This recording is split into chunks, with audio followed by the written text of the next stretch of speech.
Means आज जो हम समझाने वाले हैं वो हमारा एक इस तरह का प्लान है जिसमें सबसे कम समय शॉर्ट्स अवेलेबल हैं और सबसे कम प्रीमियम अवेलेबल है।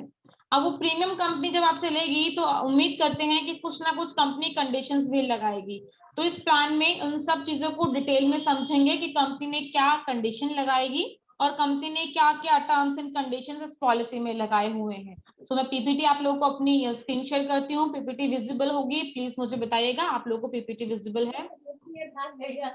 आई होप आप लोगों को पीपीटी दिख रही होगी अब। Yes ma'am.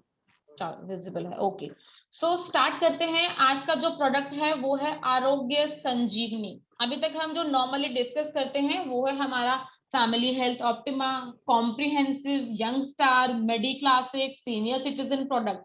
लेकिन ये प्रोडक्ट भी एक हमारे पास अवेलेबल है, लेकिन इस प्रोडक्ट से रिलेटेड बहुत सारी बेनिफिट्स, बहुत सारी चीजें ऐसी हैं जो अभी तक आप लोगों को नहीं पता होगी। इसकी मीटिंग भी आज लमसम अगर बात करूं तो बहुत टाइम बाद आज इस प्रोडक्ट की ट्रेनिंग है। इस प्रोडक्ट को बहुत अच्छे से समझिएगा। बहुत छोटा सा प्रोडक्ट है, सेम एज बाकी रेस्ट हमारे जो इंश्योरेंस है, हेल्थ इंश्योरेंस, सेम उससे रिलेट करता है, लेकिन कुछ चीजें इसके अंदर डिफरेंट हैं जो आपको समझनी है। सो स्टार्ट करते हैं। सबसे पहले मैं 3 वो यूनिवर्सल रूल आप लोगों से जानना चाहूंगी जो मैं आपको एज यूजुअल हर ट्रेनिंग में बताती हूँ। तो प्लीज मेरी रिक्वेस्ट है आप लोगों के साथ में कि अपने आप को अनम्यूट करके 1 बाय 1, ऐसा नहीं कि एक साथ सारे, 1 बाय 1 आप लोग अपना अपना मुझे वो यूनिवर्सल रूल बताइए जो ऑलवेज हम लोग फॉलो करते हैं। 3 यूनिवर्सल रूल कौन कौन से हैं हमारे किसी भी हेल्थ इंश्योरेंस से related. Rule number 1, 24 hours mandatory है एडमिट होना। Okay. And rule number 2, meeting period का 30 days, 1 day 1 day। आप ही थोड़ी ना है हमारे साथ इस मीटिंग के अंदर, बाकी रेस्ट लोग भी हैं, तो मैं बाकी लोगों से भी रिप्लाई चाहूंगी। संजीव जी हैं, अजय जी हैं, और हमारे साथ एक सेकंड और चेक कर लेते हैं, परम जी हैं, अभय जी हैं, प्रियंका जी हैं। मैडम एक्सीडेंट में तो तुरंत होएगा वो, और अगर वैसी पॉलिसी ली होगी तो 30 दिन के बाद। नहीं, क्या मतलब, मैं नहीं समझी। एक्सीडेंट में वो कवर होगा, वो मतलब क्या, वो क्या कवर होगा, पूरा बोलो। जो मैम पॉलिसी दी है ना जिसको, अगर उसका एक्सीडेंट हो जाता है तो वो तुरंत प्रभाव से उसके लिए लागू हो सकता है मैम। अच्छा ठीक है, ऐसे बोलते हैं एक्सीडेंट कवर है, पहले ही दिन से एक्सीडेंट कवर है। ऐसा बोलोगे तो सिंपल सी बात में ही समझ में आ जाएगा कि पहले दिन से कंपनी एक्सीडेंट कवर करती है। चलो नेक्स्ट, रूल नंबर 3। दूसरे में मैम वो 30 डे के बाद कंपनी प्रोवाइड करेगी। ठीक है, 30 डेज का इनिशियल वेटिंग पीरियड है, 30 दिन का वेटिंग पीरियड लगाती है कंपनी हमारी सभी पॉलिसीज के अंदर। एंड एक और, 1 मोर, वो कोई और बताए प्लीज। मैम 2 ईयर की कुछ डिसीज होती है like cataract, hernia, piles and slow bone disease होती है। आफ्टर 2 ईयर कवर होती है एंड पीडी 4 ईयर बाद कवर्ड होती है। बिल्कुल करेक्ट, वेटिंग पीरियड। बिल्कुल करेक्ट, वेरी करेक्ट। लेकिन एक कोविड भी है हमारे यहाँ पर जो यूनिवर्सल रूल्स में आते हैं। कोविड क्या है, हमारी कंपनी 30 डेज, सिर्फ 30 दिन के बाद हमारी कंपनी कोविड को कवर करती है। तो ये 3 यूनिवर्सल रूल हैं हमारे। पहला है 24 hours hospitalization is must, mandatory है। Rule number 2, accident cover from day 1, पहले दिन से एक्सीडेंट कवर होता है सभी हेल्थ इंश्योरेंस पॉलिसीज में। And rule number 3, last one is initial 30 days का वेटिंग पीरियड होता है। पहले 30 दिन कंपनी किसी भी तरह का कोई भी क्लेम प्रोसेस नहीं करती है एक्सेप्ट एक्सीडेंट, एक्सीडेंट को छोड़कर। बिकॉज ऑफ एक्सीडेंट पहले दिन से कवर है। अब कोविड की बात करेंगे क्योंकि कोविड 19 का सिनेरियो चल रहा है मार्केट में बहुत ज्यादा, तो हम लोग ध्यान रखेंगे कि हमारी कंपनी कोरोना भी कवर करती है, पर 30 दिन के बाद, आफ्टर 30 डेज। तो ये बेसिक पॉइंट्स हैं। अगर आपको ये क्लियर है तो आपको आई होप पॉलिसी भी समझने में ज्यादा टाइम नहीं लगेगा। चलिए, हु कैन बाय पॉलिसी, कौन कौन लोग ले सकते हैं, क्या एज ऑफ एंट्री है इस पॉलिसी को परचेज करने के लिए, तो उसको समझ लेते हैं हम। 3 मंथ्स टू 65 ईयर्स, 3 महीने का बच्चा इस पॉलिसी के अंदर कवर है। हम लोग नॉर्मली बोलते हैं 91 डेज, तो 91 days same as 3 years he होता है। अगर आप बात उसको देखेंगे डिवाइड करके भी, क्योंकि 30 डेज का एक महीना 1 मंथ होता है, तो 3 महीना ही काउंट होता है। तो 91 डेज भी यहाँ कैलकुलेट कर सकते हैं। 91 डेज से 65 ईयर्स तक के किसी भी पर्सन को हम ये पॉलिसी ऑफर कर सकते हैं। अब इसके अंदर हम अगर बात करते हैं किन किन लोगों को पॉलिसी ऑफर कर सकते हैं, तो ये पॉलिसी हम इंडिविजुअल भी दे सकते हैं और फ्लोटर भी दे सकते हैं। फ्लोटर क्या होता है, हस्बैंड वाइफ, कोई भी 2 लोग। इंडिविजुअल मीन्स कोई भी सिंगल, अकेला पर्सन अगर ये पॉलिसी लेना चाहता है तो। ये होता है सिंगल। और फ्लोटर होता है कोई भी दो लोग, हस्बैंड के साथ वाइफ हो सकता है, हस्बैंड के साथ बच्चे हो सकते हैं, वाइफ के साथ बच्चे हो सकते हैं, तो वो कोई भी होगा फ्लोटर कहलाएगा। साथ ही साथ इस पॉलिसी के अंदर हम पेरेंट्स या पेरेंट्स इन लॉ को भी कवर कर सकते हैं। तो ये एक ऑप्शन हमारे पास इस पॉलिसी के अंदर अच्छा ऑप्शन है। एक ही पॉलिसी में, कंबाइंड पॉलिसी में कंपनी सभी को कवर कर लेती है। चलिए नेक्स्ट, इसके बाद हम लोग समय शॉर्ट की बात करते हैं। तो इस पॉलिसी के अंदर जैसा महेश जी ने बताया था, मिनिमम समय शॉर्ट डिमांड करते हैं कस्टमर्स, लो समय शॉर्ट डिमांड करते हैं। तो यस, इस पॉलिसी को हम 1 लाख से स्टार्ट कर सकते हैं। समय शॉर्ट की बात करेंगे तो यहाँ सिर्फ 1 लाख से समय शॉर्ट स्टार्ट हो जाता है, जो मैक्सिमम 10 लाख तक जाता है, 10 लाख तक।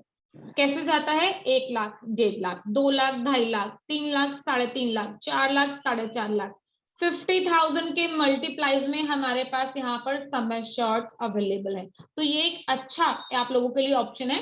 सही मायने में कोई इंश्योरेंस लेना चाहता है, कंपनी से चल रहा है, छोटा मोटा इंश्योरेंस चाहिए या बजट का सिनेरियो है, तो ये पॉलिसी आप उनको ऑफर कर सकते हैं। पॉलिसी टाइप की बात करते हैं तो यहाँ इंडिविजुअल एंड फैमिली फ्लोटर दोनों तरह के ऑप्शंस हमारे पास अवेलेबल हैं।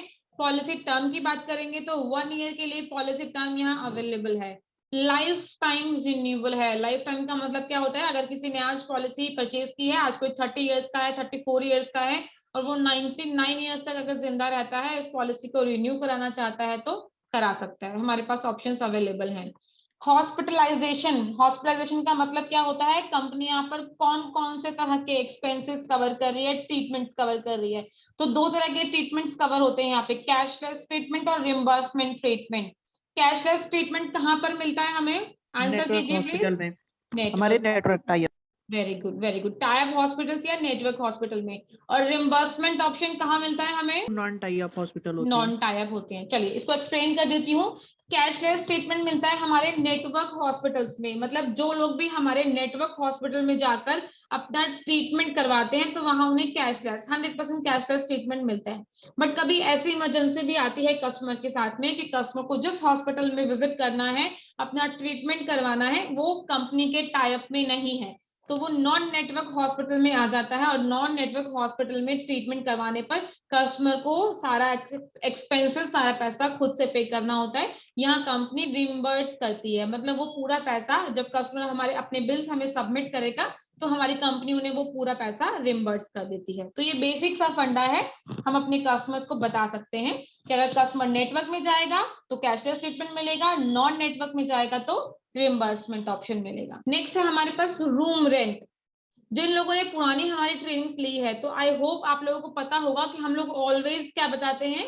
Single private AC room. हमारी कंपनी में single private AC room cover है। बट ये संजीवनी पॉलिसी है, आरोग्य संजीवनी, तो इसके अंदर थोड़ी सी लिमिटेशंस हैं चीजों को लेकर। लिमिटेशन समझ लेते हैं। अगर कोई 1 लाख रुपए की पॉलिसी लेता है तो यहाँ 2,000 रुपए का रूम मिलेगा। अगर मैं लमसम बात करूं तो 2% of sum assured, 2% company cover करती है रूम के लिए। तो 1 लाख की पॉलिसी पर 2,000 का रूम कवर है, 1.5 लाख की पॉलिसी पर 3,000 का रूम कवर होगा, 2 लाख की पॉलिसी पर 4,000 तक का रूम कवर होगा, और 2.5 लाख से 10 लाख तक का कंपनी मैक्सिमम यहाँ 5,000 रुपए तक का रूम कवर कर रही है। तो मैं यहाँ कह सकती हूँ कि 2% ऑफ सम एश्योर्ड और मैक्सिमम 5,000 रुपीज पर डे के अकॉर्डिंगली यहाँ रूम का एक्सपेंस कंपनी कवर करती है। अगर कोई पर्सन इससे ऊपर का रूम लेता है तो रेस्ट अमाउंट कस्टमर को खुद से पे करना होगा। यहाँ पर 2% ऑफ सम एश्योर्ड की लिमिट। नेक्स्ट हम बात करें आईसीयू। तो आईसीयू की फुल फॉर्म क्या होती है? कोई मुझे बताएगा क्या होता है आईसीयू? Emergency care unit. क्या होता है सर? Emergency care unit. नहीं, आईसीयू की फुल फॉर्म एनीवन? मैंने तो अभी परसों भी कीवर्ड्स की ट्रेनिंग ली है, आई थिंक मैंने वहां भी बहुत अच्छे से इसको बताया था। कोई और बताएगा please? Intensive care unit. Very good, intensive care unit. Very good Balbir ji, आपने बिल्कुल राइट आंसर किया है। क्या होता है सर ये आईसीयू? किसे बोलते हैं हम आईसीयू रूम्स? किस तरह का रूम होता है ये? इसमें बोलिए अजय जी। सीरियस पेशेंट को रखते हैं। अच्छा, सीरियस पेशेंट को रखते हैं। ओके, क्यों रखते हैं इसके अंदर, इस रूम में?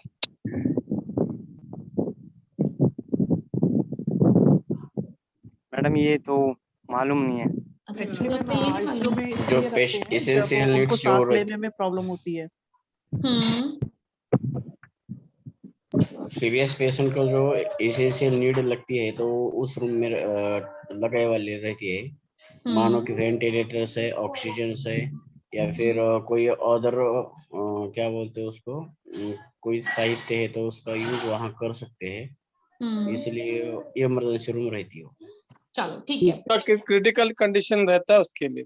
वेरी गुड जाकिर जी। जिनका क्रिटिकल कंडीशन रहता है तो उन्हें एक आईसीयू, इंटेंसिव केयर यूनिट, एक इस तरह का रूम होता है जिसमें सभी तरह के मेडिकल इक्विपमेंट्स अवेलेबल होते हैं, चाहे वो ऑक्सीजन सिलेंडर हो या बहुत तरह की मशीनरी ऐसी ऐसी होती है कि जिनके बारे में आप और हम बहुत डीपली नॉलेज भी नहीं रखते हैं, हमें पता भी नहीं होता है, लेकिन वो सारी मशीनरी हमें इस तरह के रूम में, आईसीयू में मिलती है। तो किसी भी पेशेंट के साथ में अगर किसी तरह की मेडिकल इमरजेंसी है तो उसे इस रूम में शिफ्ट किया जाता है। तो उस रूम का एक्सपेंस भी हमारी कंपनी बियर करती है, लेकिन एक लमसम अमाउंट के लिए। तो लमसम अमाउंट में बता देती हूँ आप लोगों को जो कंपनी यहाँ कवर कर रही है। 5,000 की पॉलिसी पर कंपनी 1 लाख रुपए तक का एक्सपेंस कवर करती है आईसीयू का, पर डे के अकॉर्डिंगली। 1.5 लाख की पॉलिसी पर कंपनी 75,000 रुपए तक का कवर करती है। ये गलत लिखा हुआ है यहाँ पर, 7500 होना चाहिए, 7500, यहाँ पर ये गलत है, पीपीटी के अंदर एक जीरो एक्स्ट्रा है, प्लीज इसको इग्नोर कीजिएगा, ये कुछ यहाँ मिस्टेक है। 2 लाख की पॉलिसी पर कंपनी यहाँ पर 10,000 रुपीज तक का कवर करती है आईसीयू का, एंड 2 लाख 2.5 लाख से अबव की पॉलिसी पर 10,000 रुपीज मैक्सिमम। अगर बात करूं तो 5% ऑफ सम एश्योर्ड कंपनी यहाँ कवर कर रही है, और मैक्सिमम 10,000 रुपीज पर डे का एक्सपेंस कंपनी आईसीयू के लिए पे करेगी। इससे ऊपर का जो भी कोई अमाउंट होगा तो कस्टमर को वो खुद से पे करना होगा। चलिए नेक्स्ट हम बात करें हॉस्पिटलाइजेशन एक्सपेंस की। तो हॉस्पिटलाइजेशन एक्सपेंस कौन कौन से होते हैं? देख, जब एक कस्टमर को, एक पेशेंट को हॉस्पिटल में एडमिट करवाया जाता है तो वहां बहुत सारे एक्सपेंसेस चार्जेस किए जाते हैं, जैसे प्रोफेशनल डॉक्टर की फीसेस होती हैं, कोई सर्जन बाहर से अगर विजिट कर रहा है, कोई सर्जरी कर रहा है तो उसकी एक स्पेशल फी होती है, कंसल्टेशन की फी होती है, स्पेशलिस्ट डॉक्टर्स की फी होती है, एनेस्थीसियस की फी होती है। मेडिकल सर्विसेज की बात करते हैं तो एनेस्थीसिया दिया जाता है, ब्लड दिया जाता है, ऑक्सीजन है, ओटी चार्जेस है, डायलिसिस है, ये सारी सर्विसेज मिलती हैं कस्टमर को। अगर मैं मेडिसिन की बात करती हूँ तो यहाँ पर एक्सरे है, कीमोथेरेपी है, रेडियोथेरेपी है, स्टेंट है, एनी अदर, किसी भी एनी अदर डिसीज के लिए किसी भी तरह की ड्रग्स और मेडिसिन की अगर रिक्वायरमेंट होती है तो वो हमारी company on actual basis cover करती है। यहाँ पर किसी तरह की भी कोई लिमिटेशंस नहीं है, 100% कंपनी कवर करेगी। चलिए अब बात कर रहे हैं रोड एम्बुलेंस की। तो रोड एम्बुलेंस क्या होता है? आई होप आप सभी ने देखा होगा अपनी अपनी सोसाइटी में, कॉलोनी में, अपनी अपनी सिटी में, अपने अपने नियर बाय एरियाज में। तो मैं थोड़ा सा यहाँ जानना चाहूंगी, रोड एम्बुलेंस को आप लोग कैसे प्रोनाउंस करते हैं? क्या होता है रोड एम्बुलेंस? बता दीजिए भाई, कोई तो अनम्यूट कीजिए अपने आप को। पेशेंट को जब हम घर से लेकर जाते हैं हॉस्पिटल में, तो वो एम्बुलेंस लगता है उसको, तो रोड एम्बुलेंस, रोड एम्बुलेंस होता है। Very good. क्या क्या चीजें मिलती है इस रोड एम्बुलेंस में? First aid treatment, first aid treatment, very good Zakir ji. चलिए, ऑक्सीजन वगैरह सब रहते हैं। हाँ, ये सारे बेनिफिट्स कस्टमर को मिल सकते हैं अगर किसी तरह की इमरजेंसी होती है तो। चलिए रोड एम्बुलेंस की बात करते हैं। तो कंपनी यहाँ पर रोड एम्बुलेंस भी कवर कर रही है, बट 2,000 रुपीज पर हॉस्पिटलाइजेशन के लिए। ध्यान रखिएगा, ये तभी कवर होगी जब कस्टमर को 24 आवर्स हॉस्पिटल में एडमिट किया जाएगा। अगर कस्टमर को 24 आवर्स मतलब 24 घंटे एडमिट नहीं किया और तब भी पेशेंट को एम्बुलेंस के थ्रू हॉस्पिटल ले जाया गया है तो ये कवर नहीं। कंडीशन इसमें एप्लीकेबल है, 24 घंटे हॉस्पिटल में एडमिट होना मैंडेट है। चलिए नेक्स्ट हम बात कर रहे हैं प्री एंड पोस्ट हॉस्पिटलाइजेशन। तो मैं प्री एंड पोस्ट हॉस्पिटलाइजेशन का मीनिंग आप लोगों से जानना चाहूंगी, क्योंकि ये कीवर्ड्स अगर आप लोगों को याद हो जाएंगे तो आई होप चीजें बहुत इजीली और जल्दी जल्दी समझ में आएंगी। प्री हॉस्पिटलाइजेशन क्या होता है? एडमिट होने के पहले का जो खर्चा होता है, लाइक डॉक्टर की फीस, मेडिकल चेकअप वगैरह, और डिस्चार्ज होने के बाद का जो ट्रीटमेंट चलता है वो होता है प्री पोस्ट। चलो वेरी गुड अंसारी जी, आपने तो बहुत शॉर्टकट में बहुत अच्छे से डिस्क्राइब कर दिया, वेरी गुड। तो इसको मैं आगे बता देती हूँ। हॉस्पिटल में एडमिट होने से पहले का जो भी एक्सपेंस होगा वो प्री हॉस्पिटलाइजेशन एक्सपेंसेस में कवर होता है। ऐसे ही अगर मैं बात करूं पोस्ट हॉस्पिटलाइजेशन, तो डिस्चार्ज होने के बाद का जो भी एक्सपेंस होगा वो पोस्ट हॉस्पिटलाइजेशन में आता है। तो यहाँ कंपनी प्री एंड पोस्ट के एक्सपेंसेस भी कवर करती है, जो लमसम एक डेज के अकॉर्डिंग है। यहाँ पर 30 डेज प्री के एक्सपेंसेस कवर होते हैं एंड 60 डेज पोस्ट के एक्सपेंसेस कवर होते हैं। लेकिन ये कब कवर होते हैं मैं एक बार जानना चाहूंगी, कोई इसका आंसर करेगा मुझे, और किस तरह से, क्या कैशलेस ट्रीटमेंट मिलेगा इसके अंदर? रीइंबर्समेंट होता है इसका। रिइंबर्समेंट होता है, दैट्स गुड। चलिए नेक्स्ट आगे देख लेते हैं, day care and cataract. Day care क्या होता है? Day care treatment, day care procedures. 24 hour से कम समय के लिए, लाइक कोई फ्रैक्चर हो जाता है, ब्लड डायलिसिस, कैटरेक्ट का ऑपरेशन, जो 2-3 घंटे में हो जाता है ट्रीटमेंट, बट एडमिट होना होता है उसमें, तो दैट वो डे केयर में आता है ट्रीटमेंट। Very good. और कैटरेक्ट किसे बोलते हैं हम लोग? लाइक आंखों में मोतियाबिंद का ऑपरेशन होता है, जो दिखना कम हो जाता है, वो कैटरेक्ट का होता है। कैटरेक्ट होता है, वेरी गुड। चलिए तो हम लोग यहाँ पर समझ लेते हैं, कंपनी डे केयर प्रोसीजर्स को भी यहाँ कवर कर रही है एंड कैटरेक्ट को भी यहाँ कवर कर रही है, क्योंकि कहीं ना कहीं अगर मैं बात करूं तो कैटरेक्ट हमारे डे केयर प्रोसीजर्स में ही आता है। तो यहाँ पर company 25% of sum assured cover करती है और मैक्सिमम 40,000 रुपीज के लिए कंपनी यहाँ पर डे केयर एक्सपेंसेस को कवर कर रही है। लमसम जान लेते हैं, 1 लाख के पॉलिसी पर कंपनी 25,000 रुपए का एक्सपेंस कवर करती है। 1.5 लाख की पॉलिसी पर कंपनी 37,500 रुपीज तक कवर करती है and 2 lakh and above, 2 lakh से ऊपर की पॉलिसी पर 40,000 रुपए मैक्सिमम कंपनी यहाँ पर कवर मैम करती ये है। अमाउंट आप बहुत हाई का बता रहे हो, लाइक दोनों आंखों का या इंडिविजुअल आंखों का बता रहे हो? पर आई एक आंख का। ठीक है, अगर दोनों आंखों का होता है फिर तो पर आई अकॉर्डिंगली मिलेगा 25,000 एक आंख के लिए और 25,000 दूसरी आंख के लिए। पर आई पर पॉलिसी है, आप देखो ना यहाँ पर पीपीटी में अगर लिखा हुआ है, अगर आप रीड कर पा रहे हैं तो यहाँ बहुत पर क्लियरली आई लिखा पर हुआ है। Policy. Yes madam, day care में पाइल्स और स्पेशल ऐसी कुछ बीमारी आ सकती है क्या? बिल्कुल आ सकती है सर, बहुत सारी ऐसी डिसीज आती हैं डे केयर में हमारी, जो कहीं ना कहीं हमारी स्पेसिफिक डिसीज में भी आती हैं, जिनके लिए 24 आवर्स एडमिट होने की रिक्वायरमेंट नहीं होती है। और कहीं ना कहीं आज की डेट में ऐसा ही है, हमारी साइंस ने बहुत हद तक तरक्की कर ली है। और वो कैशलेस हो जाता है ना फिर? हाँ सर, आपको सिर्फ कंपनी को इंटीमेट करना होगा, कंपनी को बता के जाना होगा, कैशलेस मिल जाएगा, कोई ऐसा इशू नहीं। चलिए आयुष ट्रीटमेंट की बात कर लेते हैं। तो आयुष ट्रीटमेंट मैं यहाँ पे जानना चाहूंगी, लेकिन अंसारी जी मैं समझ गई कि आपको अब अच्छे से चीजें आती हैं, बाकी रेस्ट लोग भी हैं हमारे साथ में, तो मैं उन लोगों से जानना चाहूंगी कि आयुष ट्रीटमेंट क्या होता है। Ayurvedic homeopathic treatment. Answer Naresh ji ने किया, ओके। आयुर्वेदिक, होम्योपैथिक, आगे और यूनानी सिद्धा। आयुर्वेदिक, यूनानी, सिद्धा, होम्योपैथिक, ये 4 तरह के ट्रीटमेंट्स होते हैं।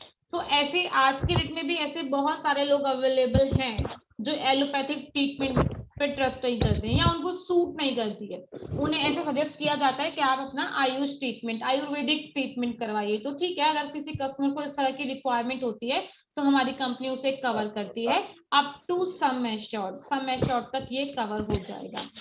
लेकिन इसके लिए ध्यान रखिएगा, same as it is hospital में एडमिट होना मैंडेटरी है। अगर हॉस्पिटल में एडमिट नहीं होते हैं तो ये ट्रीटमेंट्स भी कैशलेस बेसिस पर काम नहीं करेगा। तो आयुर्वेदिक, यूनानी, सिद्धा, होम्योपैथिक, ये ट्रीटमेंट्स भी यहाँ पर कवर होते हैं। मॉडर्न ट्रीटमेंट की बात करते हैं तो मॉडर्न ट्रीटमेंट भी इस पॉलिसी में कवर है up to 50% of sum insured. कोई भी मॉडर्न ट्रीटमेंट होगा जो हमारी पॉलिसी में कवर्ड है, जितना भी सम इंश्योर्ड कस्टमर ने चूज किया है उसका 50% के लिए यहाँ पर कवर होगा। चलिए नेक्स्ट हम बात कर रहे हैं यहाँ पर no claim bonus. No claim bonus क्या होता है, इसका मीनिंग मैं आप लोगों से जानना चाहूंगी। एक बार मैं चेक करती हूँ हमारे साथ में है कौन कौन, कि आंसर्स तो मुझे सिर्फ और सिर्फ 1 या 2 लोगों से मिल रहे हैं, बाकी रेस्ट लोगों से भी मुझे आंसर चाहिए। नो क्लेम बोनस, संजीवनी जी हैं, हेमंत जी हैं, प्रियंका जी हैं, आप लोग भी पार्टिसिपेट कीजिए प्लीज। विक्रम सिंह जी में अगर कोई क्लेम नहीं आता है हाँ तो पर्टिकुलर साल से नो क्लेम बोनस मिल जाता है। नो क्लेम बोनस मिलता है, ओके। चलिए, जिस साल भी कस्टमर का क्लेम नहीं आता है, अगले साल जब कस्टमर अपनी पॉलिसी को रिन्यू कराता है तो कंपनी रिन्यूअल के टाइमिंग पर सम एश्योर्ड में कुछ लमसम सम एश्योर्ड और एक्स्ट्रा एड ऑन कर देती है as a free of cost. उसके लिए कोई एक्स्ट्रा चार्ज पे नहीं करने, फ्री ऑफ कॉस्ट कंपनी ये ऑफर देती है। तो कितना देती है यहाँ चेक कर लेते हैं, 5% of sum assured up to 50%। 5% every year increase होगा अगर क्लेम नहीं आएगा, तो ये मैक्सिमम कंपनी 50,000 तक 50% तक पे करती है मैक्सिमम।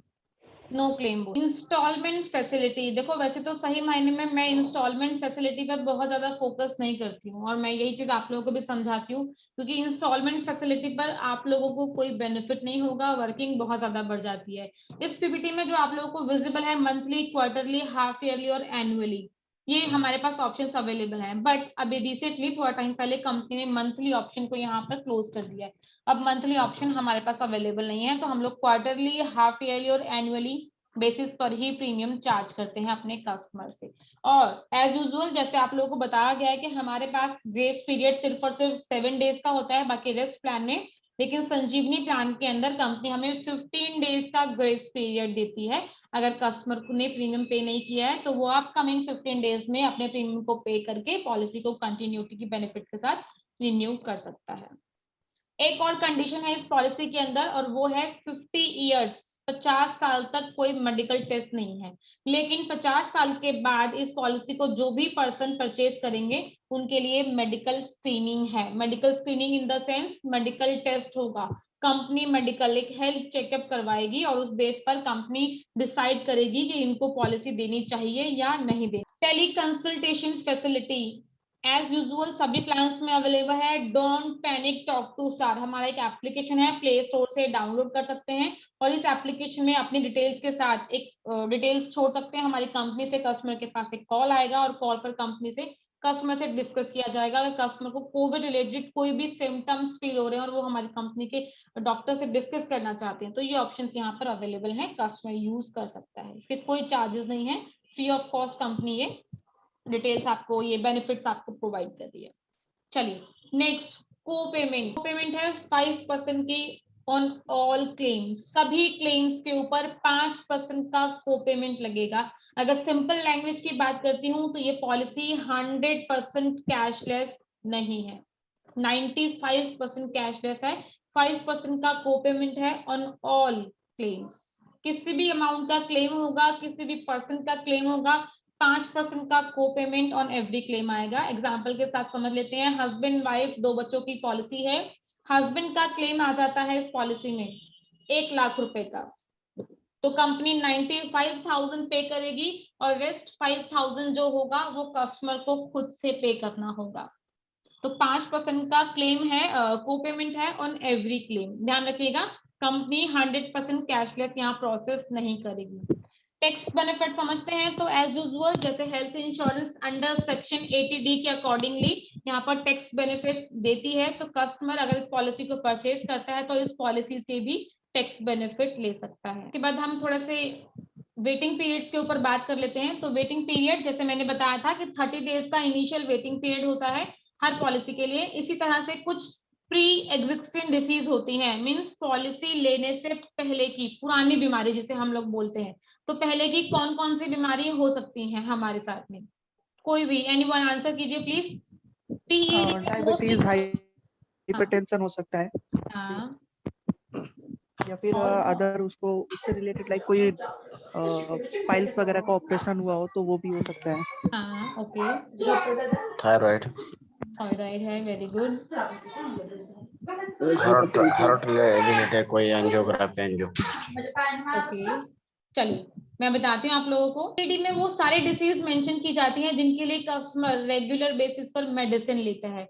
रेगुलर बेसिस पर मेडिसिन कौन कौन से डिसीज की होती हैं, जैसे बीपी डेली बेसिस पर मेडिसिन चलती है, शुगर है डेली बेसिस पर मेडिसिन चलती है, थायराइड है, अस्थमा है। ये कुछ इस तरह के डिसीज है जिनके लिए कस्टमर को डेली बेसिस पर एक मेडिसिन लेना होता है डेली। तो वो सारे डिसीज जिसके लिए कस्टमर डेली मेडिसिन लेता है या प्रीवियसली भी कभी कोई बीमारी हुई हो, आई होप अब ठीक हो गई हो कस्टमर की, तो वो भी पीईडी में ही काउंट होगी। PED means pre existing disease, policy लेने से पहले की बीमारी, तो कवर है यहाँ पर, लेकिन 4 साल के बाद, 4 इयर्स, आफ्टर 4 इयर्स 4 साल का वेटिंग पीरियड है सभी तरह की पीईडी के लिए, पुरानी बीमारी के लिए। ऐसे ही कुछ स्पेसिफिक डिसीज होती हैं, स्टोन, पाइल्स, हर्निया, कैटरेक्ट, रसौली, knee replacement, gynae related issues, fibroid, fistula और स्पाइन रिलेटेड इश्यूज। ये कुछ ऐसी डिसीज हैं, सिस्ट भी इसी में आता है और ईएनटी भी इसी में आता है। ये कुछ ऐसी बीमारियां हैं जिनके लिए छोटी छोटी सर्जरीज, ऑपरेशन की रिक्वायरमेंट होती है। तो ये सारे डिसीज, ये सारी प्रॉब्लम्स कंपनी कवर करती है, बट आफ्टर 2 ईयर, 2 साल के बाद। कंपनी 2 साल के बाद ये सभी तरह की ऑपरेशन वाली बीमारियां भी कवर करती है। अगर किसी ने आज पॉलिसी ली है, 2 महीने बाद अगर उनको स्टोन डिक्लेयर हो जाता है और अब उसे अगर ऑपरेशन कराना है तो करा सकता है, लेकिन 2 साल के वेटिंग पीरियड के बाद कंपनी बिफोर 2 ईयर उस प्रॉब्लम, उस डिसीज को कवर नहीं करेगी। तो ये कुछ वेटिंग पीरियड है इस पॉलिसी के अंदर। स्पेसिफिक डिसीज 24 मंथ्स, मतलब 2 साल की किसी भी तरह की पीडी होगी आफ्टर 48 मंथ्स कवर है। प्री एग्जिस्टिंग डिसीज, एक्सक्लूजन, सभी तरह के एक्सक्लूजन इसमें लगेंगे। Obesity, weight control, change of gender, cosmetic surgeries, ये कंपनी कवर नहीं करती है। एज यूजुअल परमानेंट एक्सक्लूजन में जाते हैं ये सब चीजें। मैटरनिटी इस पॉलिसी में कवर नहीं है, ये भी ध्यान रखिएगा। प्रीमियम देख लेते हैं एक बार, स्लाइड थोड़ा सा फास्ट हो जाए।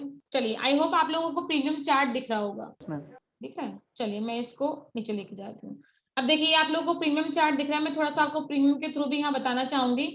हम लोग नॉर्मली प्रीमियम चेक करते हैं, यहाँ प्रीमियम चेक करने का थोड़ा सा डिफरेंट वे है। यहाँ पर अलग अलग प्रीमियम कैलकुलेट होता है। आप देख सकते हैं यहाँ फर्स्ट रो में सम एश्योर्ड्स लिखे हुए हैं, 1 लाख, 1.5 लाख, 2 लाख, 2.5 लाख, 3 लाख, 3.5 लाख, 4 लाख एंड ऑल, ऐसे भी है 4.5 लाख, 5 लाख, लाइक दैट ऐसे।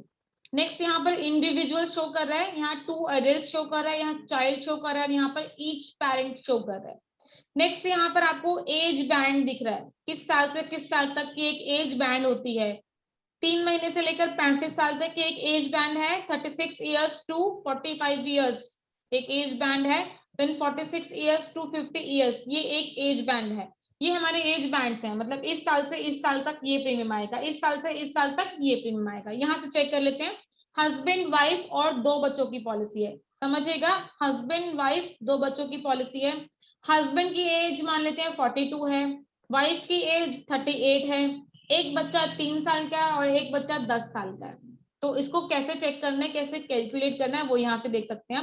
हस्बैंड वाइफ 2 एडल्ट्स में आ जाएगा। हस्बैंड की एज 42, वाइफ की एज 38, तो ये 36 टू 45 इस वाले एज बैंड में आएंगे। मान लेते हैं 3 लाख के लिए अगर इनको प्रीमियम पे करना है, तो 3 लाख के लिए इनका प्रीमियम जा रहा है 7947, 2 लोगों के लिए।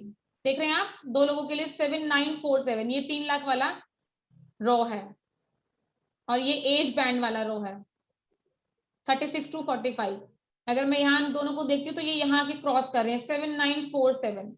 ये हो गया हस्बैंड और वाइफ का प्रीमियम। अभी बच्चे रहते हैं, एक बच्चा मैंने बताया 3 साल का है और दूसरा बच्चा यहाँ मान लेते हैं 10 साल का है। तो अब चाइल्ड वाले ऑप्शन में जाएंगे, फर्स्ट चाइल्ड को देखेंगे। यहाँ पर पहले चाइल्ड के लिए कंपनी जो प्रीमियम पे कर रही है 3 लाख के लिए 1957, ये इसमें एडिशन ऐड होगा। देन सेकंड चाइल्ड के लिए कंपनी कितना चार्ज कर रही है, वो प्रीमियम कम कर दिया कंपनी ने 1758। तो ये प्रीमियम, तीनों तरह के प्रीमियम को हम ऐड करेंगे, इसमें जीएसटी इंक्लूड है। अब किसी तरह की जीएसटी ऐड करने की रिक्वायरमेंट नहीं पड़ेगी, लेकिन इन तीनों को एडिशन करके जो प्रीमियम होगा वो एक्यूरेट प्रीमियम कस्टमर को पे करना होगा।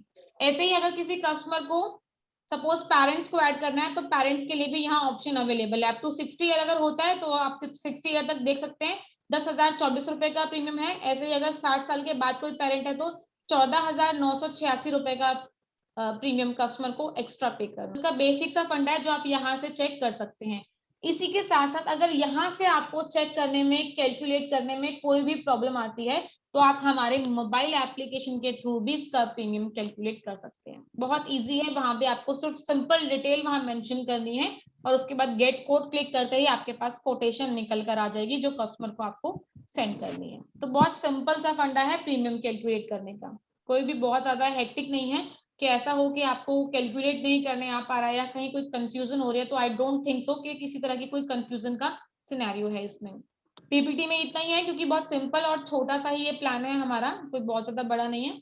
आपको सिर्फ इसमें कुछ चीजें समझनी है कि कंपनी को पेमेंट लगाती है 5% का on every claim. Her claim पर 5% का को पेमेंट है इस पॉलिसी के अंदर। आई होप आप लोगों को क्लियर होगा। कोई भी ऐसा डाउट है आपको पॉलिसी से रिलेटेड तो प्लीज आप मुझसे क्लियर कर सकते हैं, अनम्यूट कीजिए और पूछ बोलिए। प्रियंका जी बोलिए। को पेमेंट तो 60+ के लिए ना?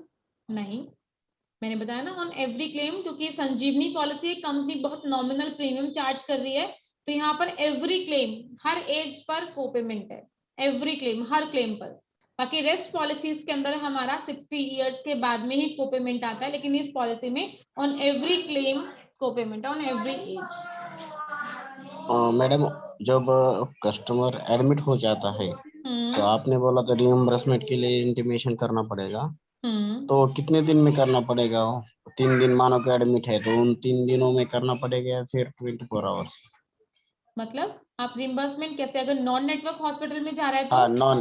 नॉन नेटवर्क में भर्ती हो गया हो, एडमिट हो गया है, तो कंपनी को इंटीमेशन देना है, तो कब तक दे सकते हैं? देखो, अगर कंपनी को इंटीमेशन देना ना तो कोशिश कीजिए जितना जल्दी एडमिट होते ही, क्योंकि आपको पता है कस्टमर एडमिट हो गया है, नॉन नेटवर्क हॉस्पिटल है, ट्रीटमेंट होना है, इनका भी 4-5 दिन एडमिट होंगे, तो सेम टाइम इंटीमेट कर दीजिए ना कंपनी को, बेटर रहेगा, क्योंकि without intimation company claim process नहीं करेगी। तो अगर आप सेम टाइम भी करेंगे तो भी चलेगा, अगर सेम टाइम नहीं कर पाते हैं आप 12 घंटे में, 24 घंटे में, एक दिन पॉसिबल नहीं है, दूसरे दिन कर दीजिए, लेकिन कर दीजिएगा। कोई ऐसा फिक्स टाइम नहीं है, हार्ड एंड फास्ट रूल नहीं है, बट जितना जल्दी करेंगे उतना ज्यादा नहीं अच्छा वो है। तो ठीक है मैडम, मानो कि डिस्चार्ज 3 दिन एडमिट है और तीसरे दिन में किया तो डिस्चार्ज होने वाले हैं अभी, उस टाइम पे इंटीमेट किया तो?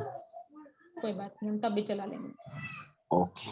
लेकिन कोशिश यही करना है कि जितना जल्दी हो सके कंपनी को इंटीमेट करें। ऐसे भी क्लेम्स आए हैं मेरे पास कि उन्होंने सही मायने में डिस्चार्ज भी हो गए, लेकिन कंपनी को इंटीमेट तक नहीं किया और क्लेम डॉक्यूमेंट भी मुझे भेज दिए हैं, ऐसा भी हुआ है। तो उस बेस पर भी मैंने एक फोकस किया है, रिक्वेस्ट भी किया है, अप्रूवल भी लिया है, और कंपनी कस्टमर को बोला है कि एक बार प्लीज आप इंटीमेट कर दीजिए अपने नंबर से, और कंपनी को बता दीजिए कि हमें नहीं मालूम था कि हमें इंटीमेट करना था, अब हम इंटीमेट कर रहे हैं, कस्टमर डिस्चार्ज हो गए। तो उस बेस पर भी मैं क्लेम प्रोसेस मैंने किया है, करवाया है। तो लेकिन ये आप लोगों को ध्यान रखना है, कितना लीनियंसी नहीं रखना है, एक आध बार का अगर होता है तो थोड़ा मैं भी मैनेज कर सकती हूँ, अप्रूवल भी हम कंपनी से ले लेते हैं, ऐसे इश्यू नहीं है, लेकिन अगर ऐसा कुछ बार बार होगा ना तो कंपनी अप्रूवल नहीं देगी और क्लेम प्रोसेस नहीं करेगी, ठीक है? तो थोड़ा सा ध्यान रखिएगा उस चीज को। चलिए, बाकी अगर किसी को कोई डाउट है तो प्लीज कंफर्म कीजिए। प्लान क्लियर है सभी को? और एक मैडम, एक कस्टमर है हमारा, तो वो बोल रहे कि मंथली बेसिस या क्वार्टरली बेसिस पे लेनी है पॉलिसी, तो फिर उनको क्या करें? अब मैंने बता मंथली दिया ऑप्शन पूरा। हमारे पास अवेलेबल नहीं है। नहीं, क्वार्टरली तो दे सकते हैं क्या? क्वार्टरली दे सकते हैं। उनकी डिमांड तो ऐसी है कि क्वार्टरली हम कर देंगे। कोई बात नहीं, अगर ऐसा कुछ सिनेरियो है, सही मायने में कस्टमर जेन्युइन है, लेना चाहता है, लेकिन फंड इशू है, कोई बात नहीं, लेकिन थोड़ा सा ध्यान रखिएगा कि उनकी ईएमआई का, उनको बोलिएगा ले लीजिए, लेकिन ईएमआई का ध्यान रखिएगा प्लीज, उनको भी रखना है और आपको भी रखना है, क्योंकि क्वार्टरली लिया है तो हर 3 महीने के बाद उनका ईएमआई हिट होगा, और ईएमआई अगर हिट नहीं होता है, कोई प्रॉब्लम है या बैलेंस नहीं है अकाउंट के अंदर, तो जो ईएमआई है वो बाउंस हो जाएगी, उसके बाद कस्टमर की रिस्पॉन्सिबिलिटी है पेमेंट पे करने की, कंपनी की नहीं है। अगर कस्टमर ने 7 डेज में पे नहीं किया, पॉलिसी लैप्स हो जाएगी। और मैडम हिट हो गया वो, बाउंस हो गया, बाउंस होने के बाद वो पेमेंट कर देंगे तो पॉलिसी रेगुलर चल जाएगी? चलेगी, बिल्कुल चलेगी। और अगला तो पेमेंट उनका ईएमआई से ही होगा ना, फिर दूसरा पेमेंट? हाँ, अगला भी ईएमआई से होगा, कोई ऐसा इशू नहीं है। अगर ईएमआई से हिट नहीं होता है ना सपोज, तो कस्टमर के पास मैसेजेस आते हैं कंपनी की तरफ से, रेगुलर रूटीनली मैसेज आते हैं कस्टमर के पास, तो कस्टमर उन मैसेजेस के थ्रू भी, उसमें एक छोटा सा लिंक आता है, उस पर क्लिक करते ही कस्टमर अपनी डिटेल्स फिल करके पेमेंट कर सकता है। और एक मैडम, मानो कि इस साल क्वार्टरली बेसिस पे ली पॉलिसी उन्होंने, और अगले साल वो बंद करना चाहते हैं और डायरेक्टली पेड करना चाहता है कर 1 सकते साल हैं, के लिए, कर सकते वो हैं, ओके ओके कर सकते हैं, कोई ऐसा इशू नहीं है। किया भी है हमने रिसेंटली, अभी लास्ट ईयर ईएमआई बेस पर पॉलिसी लिया था, और अभी इस साल जब रिन्यूअल किया है तो रिन्यूअल के टाइमिंग पे कस्टमर ने फुल अमाउंट पे किया है, तो कर सकते हैं, कोई ऐसा इशू नहीं है। बाकी किसी का कोई नेक्स्ट मीटिंग मैडम, ईएमआई के लिए कैनरा बैंक अलाउड है क्या मैडम? अलाउड है, एटीएम से करना पड़ेगा ना? एटीएम से करना पड़ेगा। Okay okay. चलिए, मीटिंग एंड अप करते हैं, नेक्स्ट मीटिंग के लिए रेडी रहिएगा, और उम्मीद करती हूँ कि आप लोग ज्वाइन करेंगे, क्योंकि टेस्ट के नाम पे आधे लोग निकल जाते हैं, गायब हो जाते हैं, तो वो काम नहीं करना है, प्लीज ज्वाइन करना है और टेस्ट